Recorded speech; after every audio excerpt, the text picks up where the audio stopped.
علامہ اقبال نے ایک جگہ یہ بات کہی کہ دیکھیں ہمارے یہاں مساجد میں لوگ خطبے دیتے ہیں، تقاریر کرتے ہیں،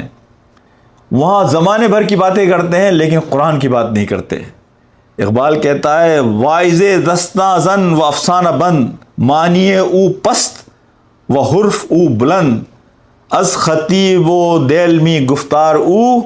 با ضعیف و شاذ و مرسل کار او۔ یہ دیکھو اپنے خطیب کو دیکھو، یہ خطبہ دیتا ہے اور بڑا فائری خطبہ دیتا ہے، الفاظ بہت بڑے بڑے استعمال کرتا ہے لیکن معنی کے اعتبار سے وہ بالکل ہلکے الفاظ ہوتے ہیں، اور وہ حوالے دیتا ہے کہیں خطیب بغدادی کے اور امام فیروز دیلمی کے، یا پھر وہ ضعیف حدیثیں پیش کرتا ہے، با ضعیف و شاذ و مرسل کار او، یا وہ ضعیف حدیثیں پیش کرتا ہے، حالانکہ اس کے خطبے کا فوکس، اس کے دلائل، اس کے ریفرنسز قرآن سے ہونے چاہیے تھے۔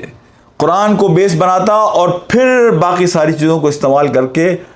لوگوں کو قرآن سے شناسا کرتا، قرآن سے متعارف کراتا۔